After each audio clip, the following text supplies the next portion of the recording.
So with that, I'd like to introduce our opening speaker, Adam Chlipala, who is a professor at MIT and the author of Certified Programming with Dependent Types. His work spans from mechanized proof systems to building practical hardware-software stacks with end-to-end formal verification. And today morning, Adam will talk about research on different time horizons with an example of machine check proofs. And in this talk, he'll explore the challenges of choosing research problems that may not be widely accepted as valuable for years or even decades. So I'd like to welcome Adam to come over the stage.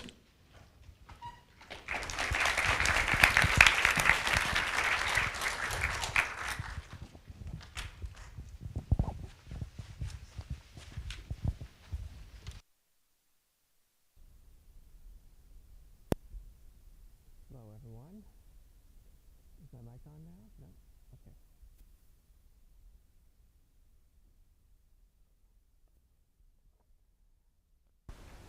How about now? That sounds like it's on. Okay. So I'm glad to have this opportunity to cover kind of two topics in an interleaved way. I'm going to both present one of the major research areas associated with PLDI and also offer kind of bigger picture philosophical take on choosing what kind of problems to work on and what the kinds of feedback that you get about the success of whatever strategy you're following at any particular moment. So to start with, the area that I'll be telling you about is proof assistance, which is a category of tool that folks use to write really rigorous mathematical proofs that can be checked by algorithms. And they are part of the larger category of formal methods, which is very well represented at PLDI these days. And in particular, I wanted to give you a sense for how this element of PLDI has changed just during my own research career. So I happened to start as an undergrad in the nice round year of 2000. So I'm using PLDI'25 as a baseline here. And I used a highly scientific methodology of quickly reading the titles of all the papers from this year and that year and deciding which ones were about formal methods and which ones seemed to be using proof assistance. And well, one thing you can see, there are about 3 times as many papers at PLDI this year as in 2000. Makes sense. There are 3 times as many tracks as well. And I have very confusing axes on this graph, but I'm also graphing the percentage of papers that were about formal methods or proof assistance in each year. You can see, by my count, it was about 10% of papers 25 years ago, and it's more like a third of papers this year, and about 15% of papers are using proof assistance. And that's the topic that I'm going to drill down on a bit. But about formal methods overall, there have been all kinds of really promising developments over that time period. Probably one of the best known is that Amazon has a big effort in formal methods. They have an automated reasoning group that's had a lot of important impacts on Amazon as a company, with more than 100 full-time engineers just doing this kind of thing. And there's also been a lot of really successful application in the world of cryptographic software. And I'll be focusing on one of my projects in that area a little later. This is just a lineup of some of the systems that are using formally verified cryptography these days.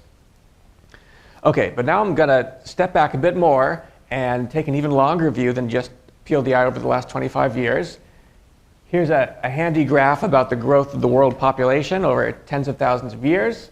And we can notice up there at the top, that's where you're starting your research career. And it's important to be aware of the fact that human evolution stopped way off the left-hand side of this graph, and we're all stuck with mental hardware that evolved in that period hundreds of thousands of years ago, and it's somehow being retrofitted to work in research. And understanding that, I think, is really helpful to make sense of the ecosystem that we find ourselves in and make good decisions about what problems to work on and how to know what kind of progress you're making. And a good lens for that I find to be evolutionary psychology, which is sort of like how, if we want to understand how programs work, our instinct is to look at the source code and kind of bottom up analyze and understand exactly, even prove theorems about the way systems work. But sometimes you don't have the source code, but maybe you know a particular company wrote it for a particular purpose. So you can make guesses about how it probably works or what it probably does. And understanding the human brain, we can kind of do that with evolution by thinking about what was the environment we evolved in and what were the pressures there. And I recommend these 2 books, The Blank Slate and The Moral Animal, to get an introduction to that kind of thinking. But to kind of skip to applying it to the topic at hand, you can see we have this graph of world population, which is kind of a proxy for technological progress too, because technological progress enables population. Way back here in, say, 10,000 BC, the way the world worked then was compatible with human brains that are working roughly the same way today. So your brain expects that level of progress, which makes doing truly innovative things kind of jarring and unnatural. And so as an example of that, as an example of our tendency to assume things aren't going to change much, here's one distillation of a kind of statement I heard when I started as a researcher in programming languages. It's only ever going to matter to think about software that eventually gets compiled to x86 machine language, because there's just such a gigantic installed base of, say, desktop software written in this kind of machine language, and nothing else could ever take over from it. But then, not too long after I first heard that kind of claim, these ecosystems of web and mobile applications were basically created from scratch. And a lot of that is kind of cross-platform from a hardware perspective, but we also saw a lot of action on the mobile side using ARM architecture. So that is an example of something that changed extremely quickly, going from a truism that everyone accepts to obviously no longer the case. And another one I'd like to suggest that hopefully we're in the middle of a transition in now is that formal verification is too expensive to use as a routine part of certain kinds of real-world software development. Second key thing to keep in mind is that humans evolved in hunter-gatherer bands of about 50 people, and it was really important what the other 49 people thought about you. If they ostracized you, you were in not a great situation. So our brains are really concerned with status among a group of other people. And there's a lot of common context in a group of just 50 people. It's very hard for all sorts of different innovative ideas to be explored in that kind of setting, which makes it rough for us to make bets on new ways of thinking about things. And all sorts of interesting institutions have been built up to kind of build on top of the brains that we're stuck with to support this kind of innovation.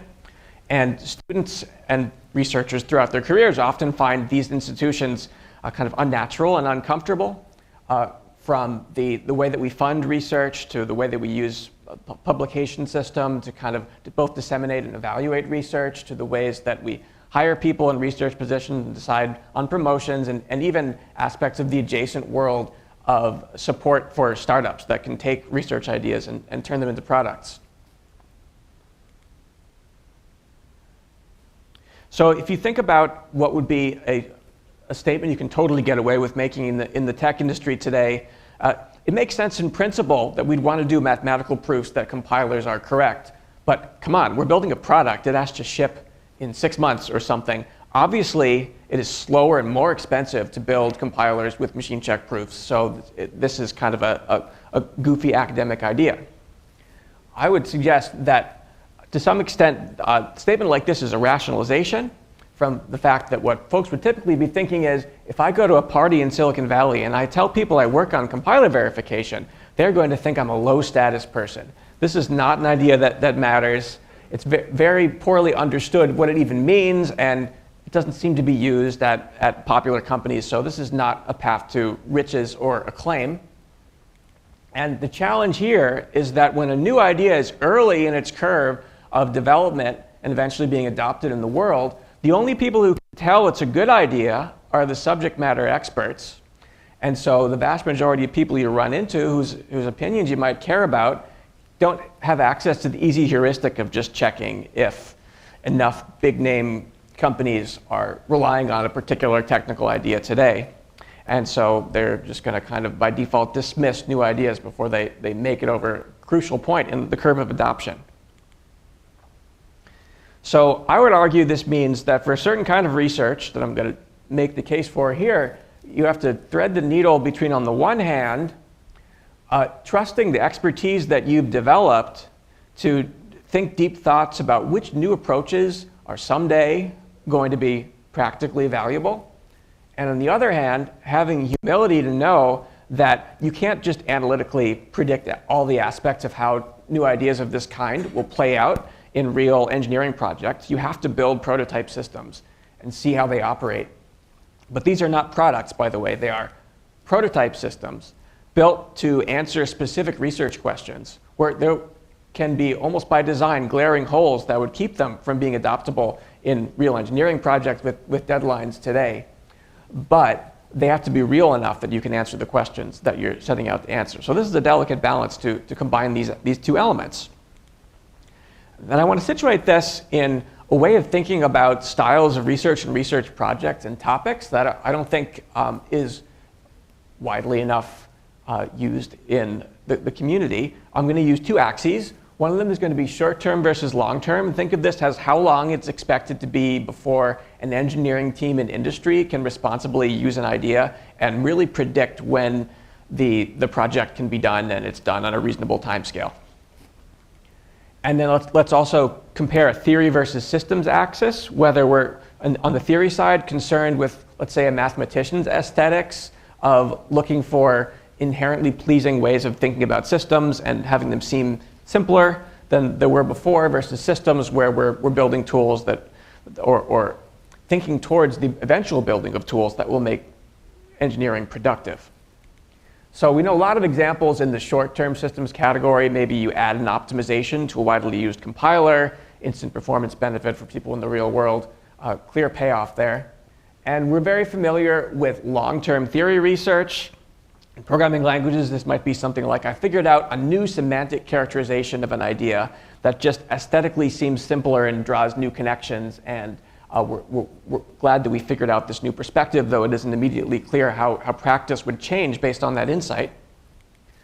There are also examples of short-term theory. I think a good case here is kind of reverse engineering a popular artifact and coming up with a formal semantics for it, where maybe that artifact we don't necessarily expect to stick around for too much longer, but it sure is widely used in the present. And then the quadrant that I try to focus in, that I want to highlight in this talk, is long-term systems research, where your goal is to build systems that are going to enable engineers to be more productive. But you might not get there for 10 years or longer, while still being totally motivated by that eventual goal. And this is a tough one with respect to the challenges I mentioned with how people think about what to work on and how to know they're making progress, how to know they're being respected by the community. Because until you get to that endpoint of real-world applicability, then there isn't an easy signal anyone can use to evaluate how well you're doing. But the approach that winds up being used in this kind of research is choose some kind of target of say a tool you hope exists someday, apply your judgment to figure out what the basic structure of it should be, and then build a prototype with just enough features to let you answer some key questions about the proper design and implementation of that kind of tool. And evaluate the prototype to figure out where you might have gone wrong in guessing about the way this would work. Take what you learned, repeat, and eventually, if you do this enough times, you get to the point of building or at least inspiring a production system that really saves time in the world. And it's important that there's this interplay between judgment to figure out what kind of targets to go after that with high probability will not be practical for quite a long time, but then also learning by repeatedly building prototypes that you can put through their paces and collect evidence about how right your initial judgment was and recalibrate. So in the rest of this talk, I'm going to switch in the next section into talking about this topic of proof assistants and how they're used in programming languages research. And I'll talk about the example of compiler verification in the setting of my own trajectory from my student days to the present. I'll talk about some key remaining bottlenecks to make the ideas that were developed there even more practical and scalable in the real world. And I'll give one more example of another direction that I think is, if you can believe it, even less widely accepted as valuable than formal verification today, that I'd suggest people think about as potentially an ingredient in the mix of topics that you wind up doing research in. Okay, so let's start with proof assistants and their application of programming languages.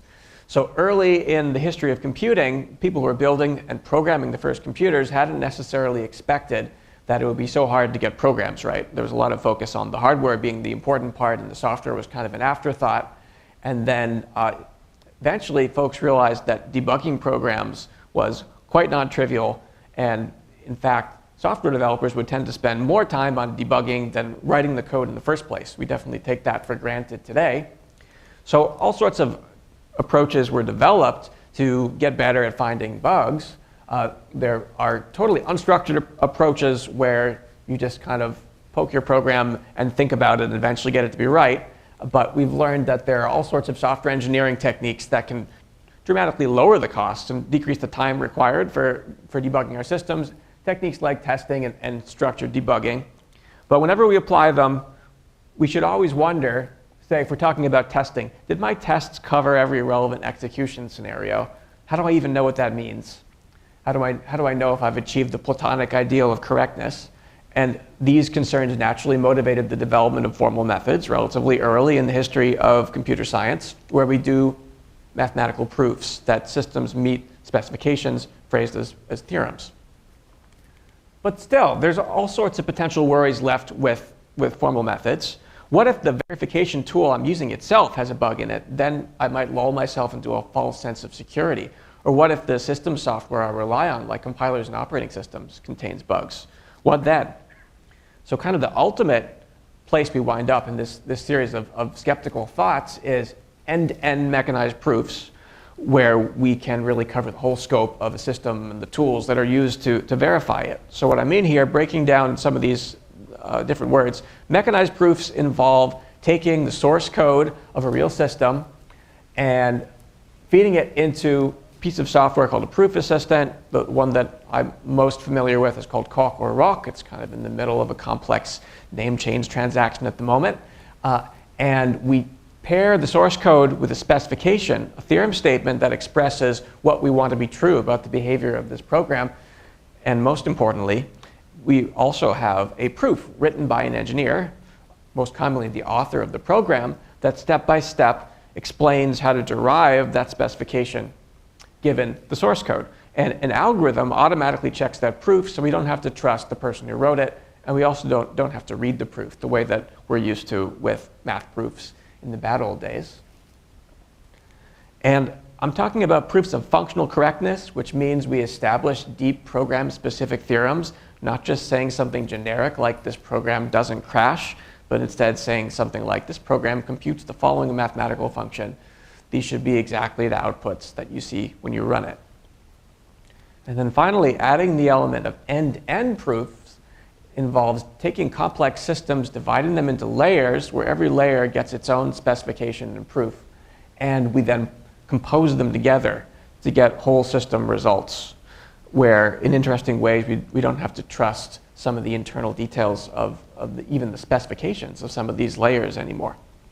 So as a concrete example, this is a system that my group developed that was presented at PLDI a few years ago, called the Verified Internet of Things light bulb.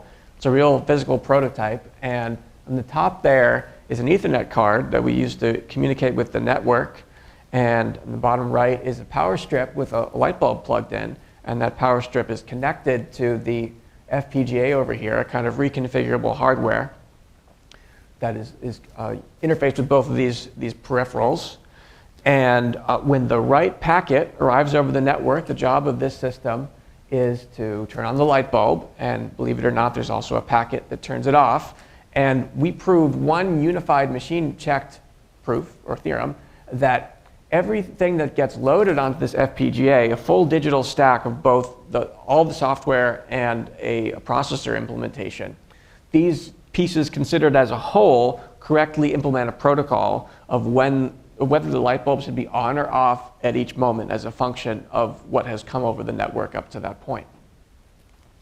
And this is structured as a stack of components and interfaces and specifications, starting from the semantics of a hardware description language at the bottom, in which we implement a processor, which then itself exposes the interface of an instruction set, in this case, an open family called RISC-V. This connects to a formally verified compiler from a C-like software programming language, and then we want to connect that up to a correctness proof of the particular program written in that language. The cool thing about this kind of end-to-end proof is that we can get certain specifications in this picture to disappear from what we call the trusted base. We want to think of, once all the proofs are plugged together, everything in the middle here is now a nice proved black box where we have to make sure we got the specifications right at the top and the bottom, otherwise we proved the wrong theorem. But everything else in the middle of this box is no longer trusted in the sense that bugs in the middle can't lead us to accidentally accept an incorrect system stack as correct. So not only does that mean we don't have to worry about bugs in the compiler or the processor, since we managed to prove them correct, we don't have to worry either about bugs in the specifications of those pieces. So we have a non-trivial systems programming language here, and we have a hardware instruction set that need to be formalized as specifications. We don't have to worry that we made mistakes and introduced bugs in those specifications, because if we did, then we would catch those mistakes on the path to proving all the pieces and composing those proofs together and establishing the full stack correctness theorem. And that's a really powerful step beyond the level of confidence that we're able to get in full system integration using any other kind of quality assurance approach. Okay, so now I want to zero in on just one layer of that stack, compilers, and talk about some ideas in proving the correctness of compilers and connect this up to my own personal trajectory starting from my time as a PhD student.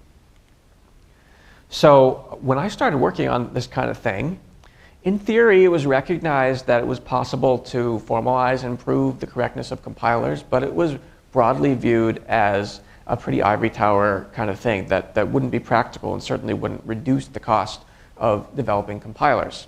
And indeed, at that point, I don't think there were any examples of formally verified compilers in production.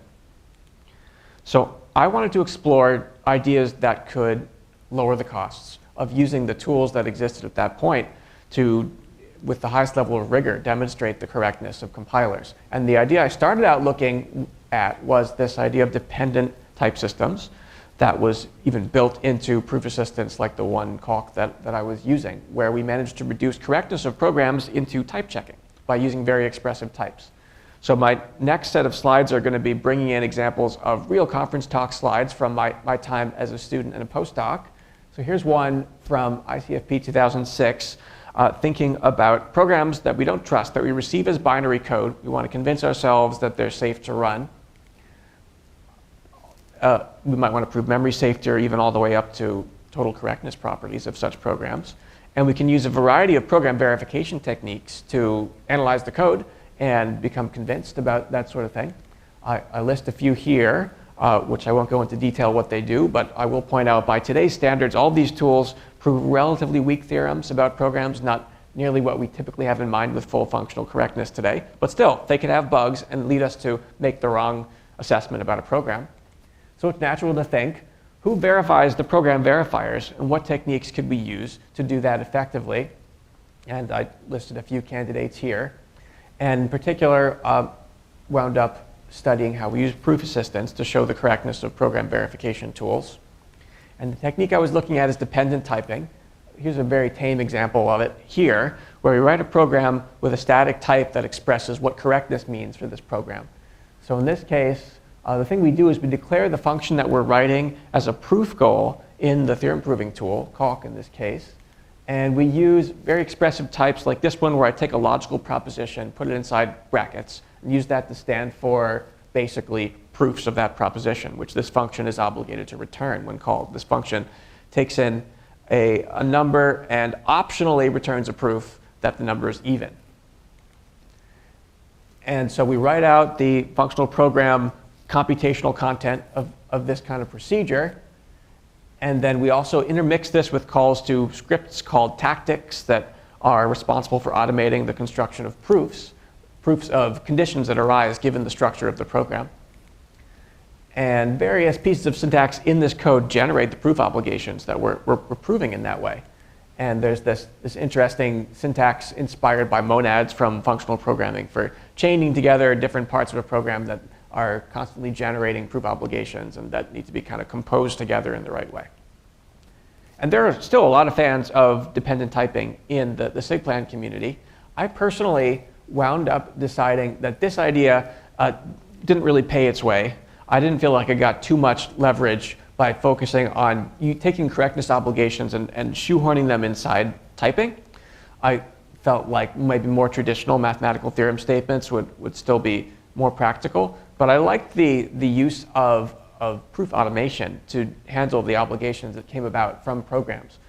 So I wanted to go even further in that direction and think about scripting in Turing-complete languages, custom proof automation designed for maybe just one particular compiler, and what leverage we could get out of that, and at the same time explore the question of how we could simplify some of the proof obligations that had to do with binder bookkeeping associated with the syntax of terms in programming languages that have nested variable scopes, as we see in lambda calculus and functional languages based on it.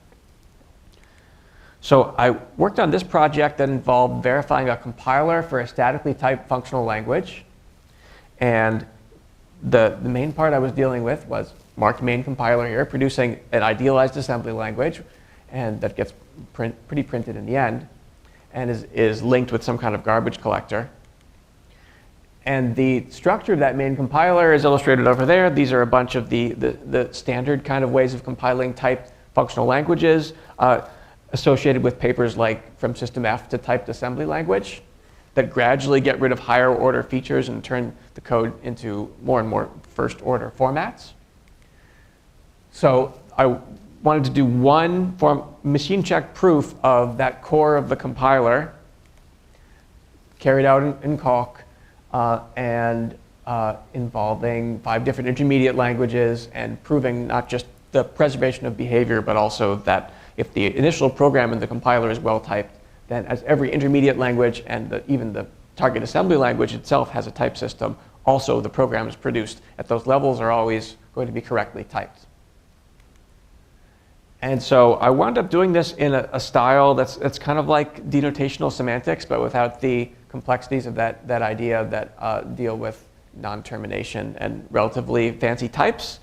Basically, the appealing idea here is give the semantics of a programming language as an interpreter, a definitional interpreter that you can run inside the logic that you're proving in. And so the brackets here stand for that denotation function that runs a program and gives its result.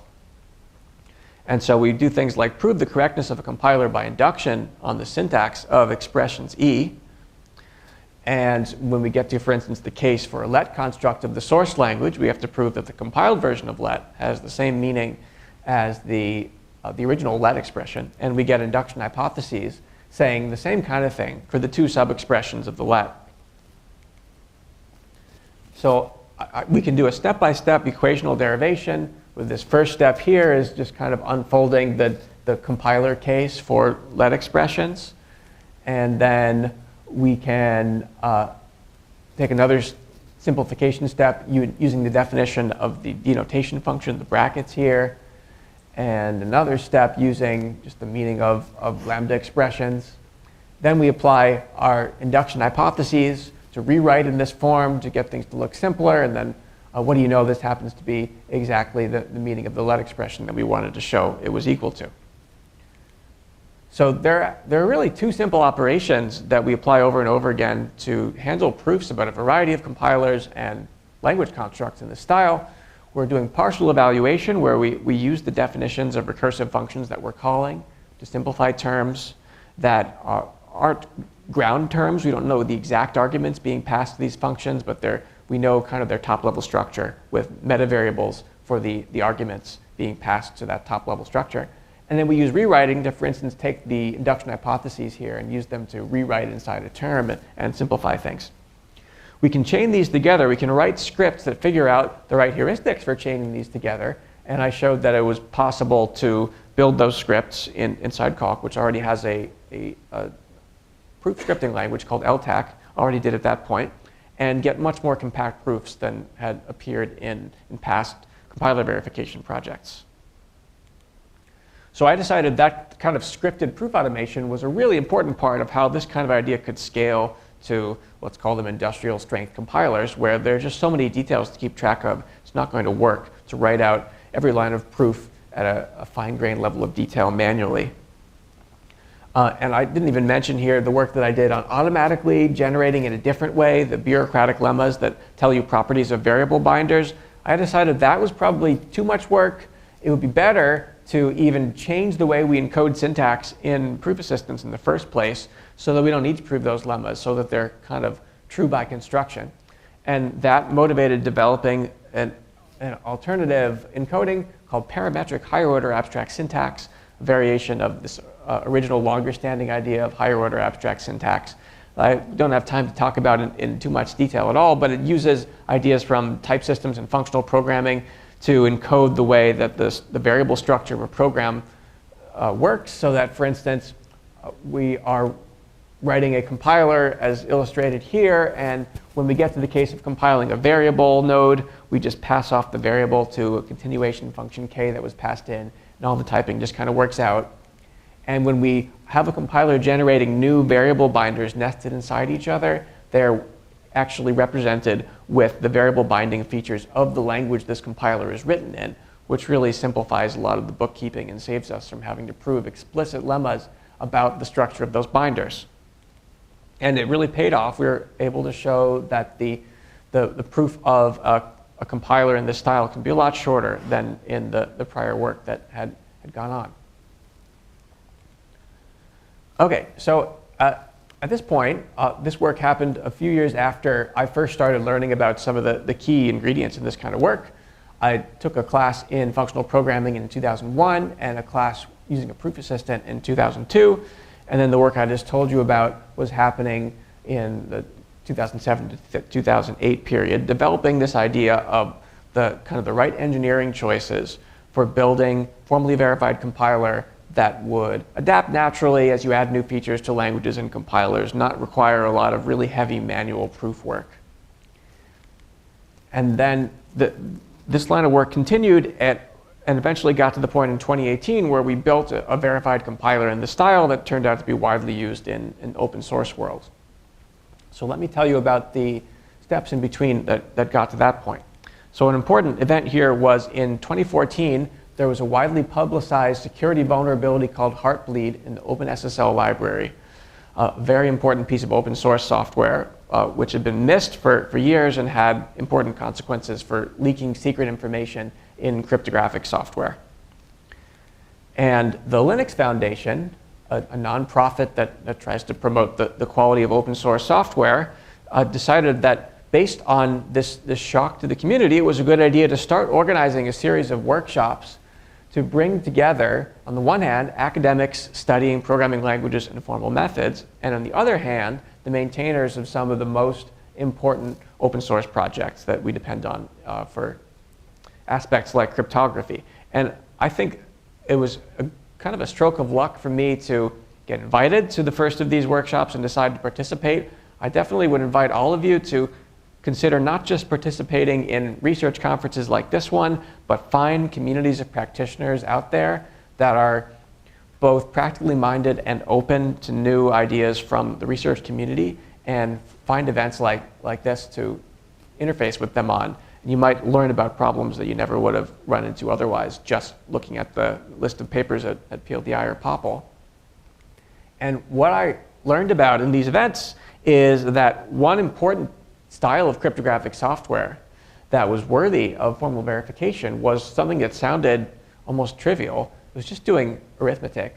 Well, okay, it was big integer modular arithmetic at the heart of popular cryptographic algorithms, but I mean, how hard could arithmetic be anyway, right? We kind of have it built into our hardware. We got plus and times, which is naturally modular. This crypto algorithms use modular arithmetic too, but apparently it was really hard for the experts to implement this code that drives, say, secure web browsing in a way that is simultaneously secure and fast and correct.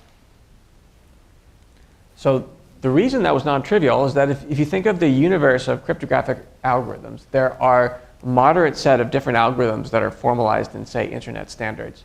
They're typically parameterized over, most importantly for this example, a large prime number that's used as a modulus for arithmetic. And then there is a whole breadth of different kinds of hardware architectures out there with at least a few different categories that offer different enough hardware support that you want to tweak your data structures and algorithms for good performance on that particular family of hardware.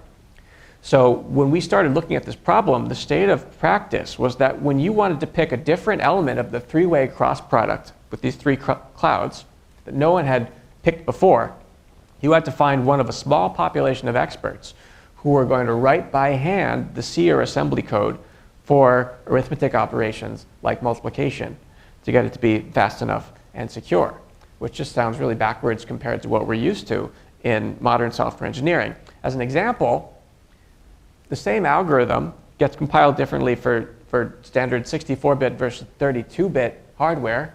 I've shown the two variants here intentionally in small enough fonts so you don't feel obligated to understand all the details. But if you just kind of glance at these as ASCII art, it's not obvious this is the same algorithm. And if you zoom in more, you see magic numbers where it's kind of scary to convince yourself you put all the right magic numbers in all the right places. But this was really viewed as essential to have this level of detail to get good enough performance in these algorithms for really widely used pieces of software. So we built a system called Fiat Cryptography that at a high level is a library of verified algorithms of that kind and compiler support for taking the choices that one makes about different variations in this area and then automatically specializing the code in that library to the choices that were made. And library and compiler support is all proved in Calc as a unit. And in more detail, there are a few layers to this support. At the highest level, we have generic functional programs implementing operations like multiplication. Then we apply partial evaluation, which I'd mentioned before, to specialize that code to parameters like the prime modulus and the choice of a data structure to represent one number. Now we have flatter functional programs that maybe don't use higher order functions anymore. And then we apply something closer to traditional imperative language compiler algorithms to figure out how to translate those flatter functional programs so that they literally are something like C code and meet all the semantic requirements, don't have any surprises from overflows on integer operations or anything like that. And we showed that we were able to use this new kind of compiler to not just increase our confidence in the correctness of the code, but also achieve better performance than all of the previous generic implementations of this kind of algorithm. These graphs are comparing against the GNU multi-precision library, which was the best known generic implementation of big integer modular arithmetic, showing that in both desktop and mobile platforms, we were able to create code several times faster than you'd get with this library. And even more importantly, because those libraries weren't usually used in cryptography, comparing against handwritten C and assembly code, we were matching the performance of the best known C implementations of all of the important cryptographic primitives in this family. One shown here, P256, is used very widely for secure web browsing.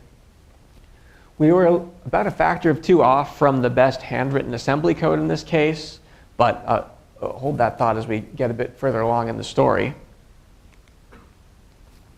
So it turned out that there were people at Google, like Adam Langley, whose blog post is excerpted here, who were getting very interested in the promise of formal verification to improve the security, the reliability of the cryptographic software they maintained.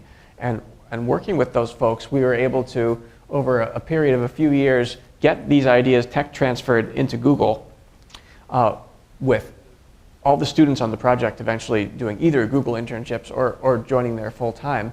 And then in 2018, there was the first release of Chrome that had part of its cryptographic library, Boring SSL, generated using this verified compiler. And since then, every major web browser has adopted the same tooling flow for building their cryptographic libraries. There were still some issues at that point about practicality scaling to larger examples. So one thing we did is we built a very technical ingredient to, I'm trying to remember in the thesis of the student who did this work, how many layers of the word compiler he used to describe it. It was like something like a compiler. There might have been a fourth one, but a tool that takes a set of proved rewrite rules in higher order logic and automatically builds a compiler from them. And that turned out to be a critical component of how we do the partial evaluation and specialization of code in this domain. So with this approach, it builds a very efficient standalone command line compiler that applies all the rewrites that are needed to do this compilation. And I mentioned also we're still behind the fastest assembly code with some collaborators that brought expertise in areas like random program search. We also built this extension called Cryptopt that repeatedly mutates assembly programs and using operators that are guaranteed to maintain correctness, and keeps benchmarking every variant and just keeps the fastest one and combines that with a formally verified equivalence checker that we built. So you can apply this as a new backend of the compiler, get fast assembly code without having to trust that the generation process for it was fully sound. So in the end, this gives us this tool, which you can download from GitHub today, that provides the most automated generation of new cryptographic algorithms, has the most rigorous correctness proof for the code that results, and also, in many cases, produces the fastest known assembly code for running on the latest generations of CPUs. And starting a few years ago, a new Google team was formed to maintain this project, and the work has largely shifted away from MIT in that way. So zooming back out to the bigger story I was telling, or the way I was framing choosing research problems, the first part of this timeline is work driven entirely by the judgment of researchers about the potential of a technology to eventually be practical. And then after some key ideas are figured out, there's still a bunch of engineering work to do, getting to the point of creating some kind of implementation that is going to be worth deploying. And then N years later, this particular project got to the point where you could go to a Silicon Valley party and say, this might be a legit thing for you to look at because Google is using it. Appeal to authority kind of argument that might work for folks who are not experts in the science behind it. But still, even today, it takes some pretty specialized expertise to be effective building and maintaining this kind of verified compiler. And there are some fundamental tooling limitations that make it hard. So I just want to briefly talk about what I think are the key bottlenecks for the community to work on to make it even more routine for this kind of stuff to happen in production projects. A lot of people assume that AI in the form of large language models and similar machine learning approaches is going to be important for getting broader adoption, where they'll take the tedious process of writing machine check proofs and get machine learning to do more of it for us. I'm personally skeptical that that's the case. It's a little bit of a complicated position that I have that leads to that skepticism. I feel like only a small slice of software is really a good fit for formal verification, because very few programs written have clear specifications that you can write down and everyone can agree on, and the specs are a lot shorter than the original programs. These programs where you can write the specifications tend to be important pieces of systems infrastructure, widely relied on, and they're so economically important that the cost of, say, PhD students or proof engineers in industry spending time to write out proofs manually is effectively zero compared to the economic importance of these pieces of software. So I don't think it's so important to have machine learning writing those steps of proof, though of course it's nice to have proof automation. And we do know how to do proof automation in this domain using tools like SMT solvers, which I think are much better focused than machine learning. But when we want to have as little trust as necessary in our verification tools, we do want them to run inside of a more general proof assistant like Calc, where we don't have to trust a whole SMT solver, for instance. The biggest bottleneck that my group has run into over the years with using Calc is not the human effort of writing out proofs, but the time it takes for the proof assistant to check the proofs once you've written them out, which often involves some kind of non-trivial search while still generating proofs in some core language. So I think it makes a lot more sense to think about optimizing the cores of these proof assistant tools with new data structures and algorithms that still maintain this nice property of trusting as little code as we can get away with, while providing a lot of flexibility in scripting automation for a particular domain, or even for just automating the proof of a particular program. And we have some work going on in this direction that hopefully we'll be able to tell the world a lot more about soon. Then I want to finish with one more example of a bet I want to make about how computer systems will be different in the future, that I think has important consequences for what programming languages research can happen today that will have the highest impact. And this is definitely not going to be a case of taking one of these standard, widely held beliefs of the PLDI community and telling you about it. I think probably plenty of people in the room will disagree with this part, which is what makes it fun to talk about. So it's very natural to divide computer science into areas and say, okay, you're responsible for this part of systems, you're responsible for this part, and when you're in one of these slices, you don't have to know what's happening in its neighbors. An important split that we deal with in the SIGPlan world is between programming languages and architecture, where by architecture I don't mean designing buildings, but I mean designing CPUs and other similar stuff. The boundary between these disciplines has traditionally been machine language or assembly language. And I think it's become true as the field has evolved that machine language as we know it is simultaneously impossible to implement efficiently in hardware if we want to get good performance scaling, and it's obviously terrible for programmers to reason about directly. So I think there's a good argument to be made that it's time to move on from assembly language, and this involves some coordinated co-design work on both the hardware and software sides. I first started thinking about this perspective in my first exposures to hardware verification, which I was lucky enough to be kind of dragged into by students who were interested in it shortly after I started as faculty, and which today is about half of my research doing things like proofs of processors and hardware description languages.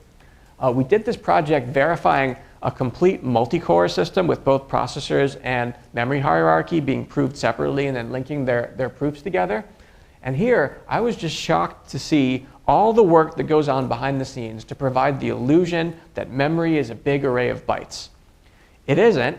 There's a whole complex cache coherence protocol with many caches that goes into providing that illusion, with so many opportunities for bugs there that it creates a whole cottage industry of verification. And that really opened my eyes about what fundamentally was possible to do in hardware and what we might simplify by changing the interface between hardware and software. So I would claim that as we think about performance scaling today, it's increasingly about parallelism, and it's just not going to fly to have our hardware-software interface be a language that's as sequential as assembly language, where there's one instruction after another, and there are data flows that depend on the orders in which instructions happen in that sequential format. And it's also fundamentally not going to fly to keep this illusion of a global flat memory space, because it's fundamental, given the laws of physics, that it's expensive to communicate over long distances. And both of these properties are in assembly language, which makes it unsuited for performance scaling going forward. And that second point is all about the fact that computation has to happen at points in three-dimensional space. There's no way around it. And communicating between the places where computation is happening takes time dependent on the distance between those places. So a programming model that tries to hide this fact really hamstrings the developer who wants to reason effectively about performance. So if we have assembly language at the center of the hardware-software interface that tries to hide the physical reality of how computation is distributed, and we think about building the C programming language on top of assembly. C was originally described, I think, as something of a macro assembly language. And then we have improvements in that direction, like the Rust programming language.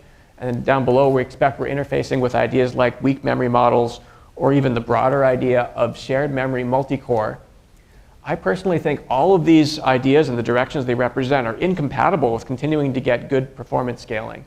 So as laudable as it is to reduce bugs in C programming by using Rust, it's connected to a fundamentally out-of-date 1970s model of how hardware and software should work together, and we can do better. Just one example I want to point to, the area of coarse-grained reconfigurable arrays or reconfigurable data flow architectures are very different from multi-cores as we know them. We have two-dimensional grids of really wimpy compute nodes that you can program with the equivalent of maybe a few assembly instructions each, and we explicitly send messages between nodes and their neighbors, and there are explicit memories divided in space where it's very clear a node can only access the memories that it's connected directly to. I'm mentioning two different projects here. that are interesting in the sense that one of them is aimed at the highest performance, the other is aimed at the lowest energy usage, and somehow this idea turned out to be really effective for both of them. So I think this sort of target is really interesting for building programming tools and verifying compilers, and I'm trying to spend more of my time on that direction, and maybe you'd like to consider too. I think the team behind this project, Riptide, has a talk happening at the main PLDI conference as well. Okay, so I'm pretty much done here. I just want to mention my co-authors are presenting two of our papers at the main conference that cover both the development of formally verified hardware as well as another step in this direction of theorems about cryptographic software. And I've dropped in also a link to our GitHub organization where you can see all the code behind these different directions. Thank you.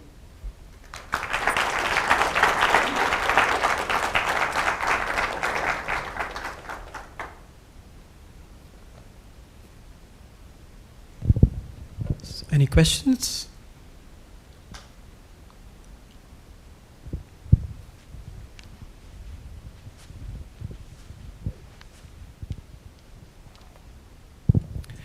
So recently there is this push to push WebAssembly, which is a more verified assembly language. Do you have any thoughts or inputs on that? I think since it's so assembly-like, it runs into the same challenges about getting good parallel performance scaling going forward. So it's not obvious to me that's the right direction to be thinking about. Something more like a standard format of data flow graphs, I think, would make a lot more sense than the standard format of assembly-like programs. Thank you.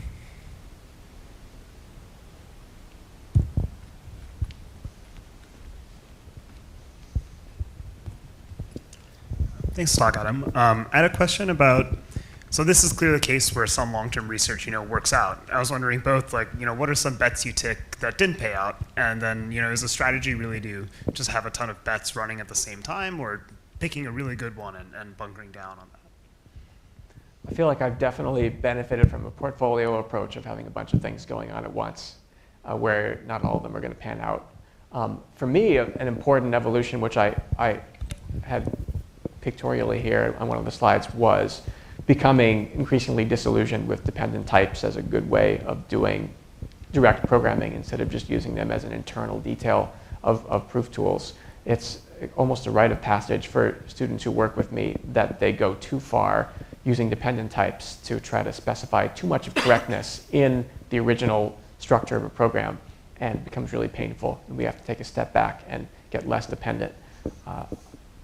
I think that's maybe my most readily available example of a direction or an idea that didn't pan out.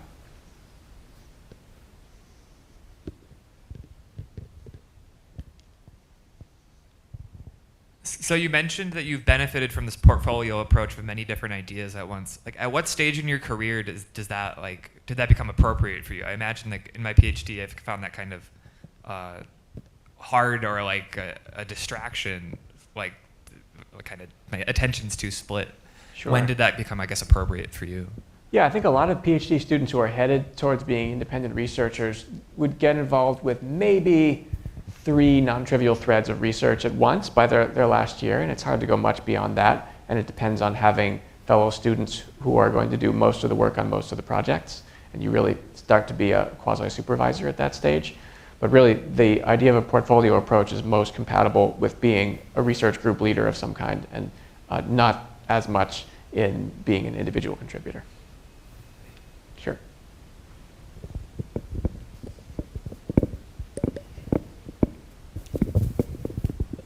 So I thought it was interesting that you cited the runtimes of Coq while trying to prove these theorems as one of the main limitations.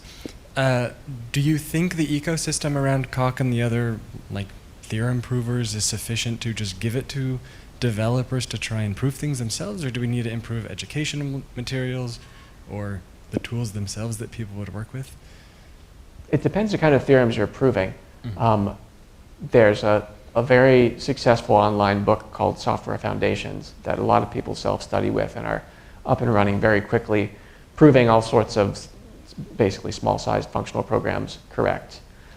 When you want to scale to proving significant code bases that are full of detail that needs to be handled, no, I don't think the tools are yet in a state where it's responsible to suggest that projects in industry just pick them up and set timelines for delivering products and expect that they're going to meet their deadlines. But I think we're closer to that point than it might seem. And I do think the key is problem-specific scripted proof automation, and the tools need only medium-sized tweaks to improve their performance, executing that kind of automation. And that was the claim I was making about an important direction for that topic. Okay, thanks.